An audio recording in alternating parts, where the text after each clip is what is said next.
Ofundisayo uVabhakshini Maharaj. Manje sikhuluma ngani? Ngama-graphs a-misleading. Kuthiwa ama-misleading line graphs. I-Thrill Soda ithole inkampani emakethayo ukuthi ibasize bamakethe isiphuzo sabo ukuze baqhudelane ne-Yummy Cola.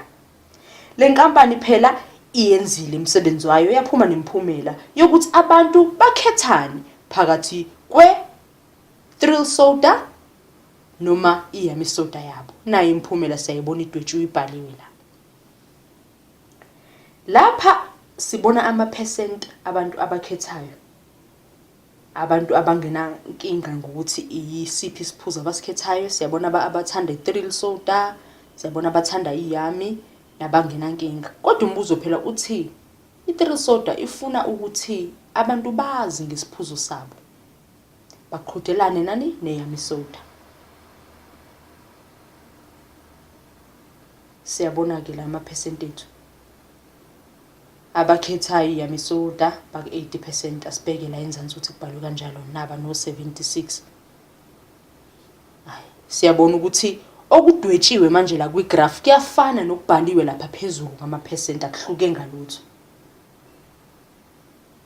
Siyabona kodwa impela ukuthi abantu yona i-Yummy Cola bayithanda minyaka yonke. Ake sibheke lana ke nala eceleni igraph ya Thrill Soda bona ngathi iyenyuka nayo. Yabona basibhekisisa sithi ukubhekisisa ukuthi ama-percent ayafana naloko esikubhale la noma esikudwebela kulama graph. Impela kona kuyafana, akuhlukanga.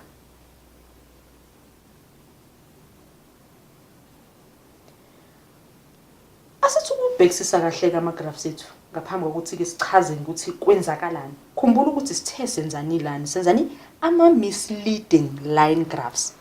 Ake sibheke. Uma ubheka igraph yaka-Yummy Cola kuba sengathi indumo yabo iyehla, engathi eye-Thrill Soda iyenyuka. Ake sibhekisisa ukuthi kwenzakalani.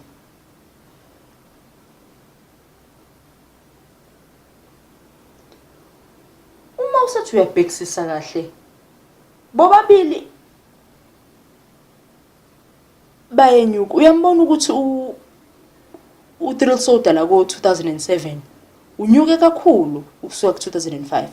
Uma lama graph wabuka ngesikhathi esisodwa ungayitshela ukuthi impela u-Thrill Soda uwanyusile amasokisi, usuyaziwa nje impela abantu bakhetha sona lesiphuzo.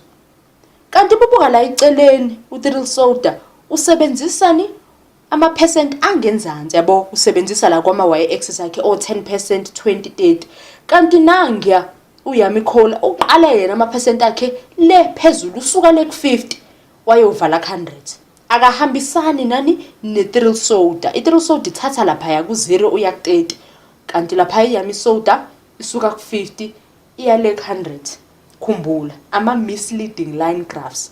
Yebo wona akhuluma ngokuveza okuyiqiniso ama-percent lawa abhaliwe lapha ngenhla, kodwa base kufika emdwebeni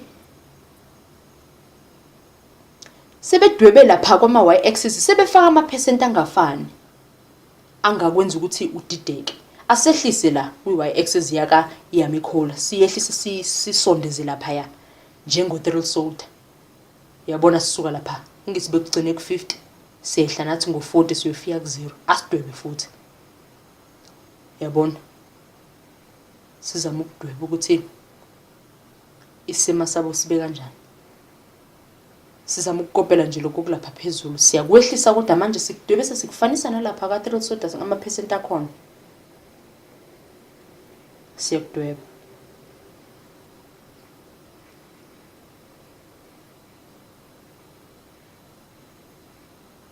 Uyabona basebenzisa bona basuke ku 0% baya le 30%. Kodwa la kusetshenziswe bani? Uyabona ukuthi u50, 60, 70 useblock elifana nelilingana no 10% waka-Thrill Soda. Kuba indida lokho. Kodwa busibuka ukude lesithombe ungabona ngathi konke kulungile. Yila magraph afuna ukuthi ucabangeke.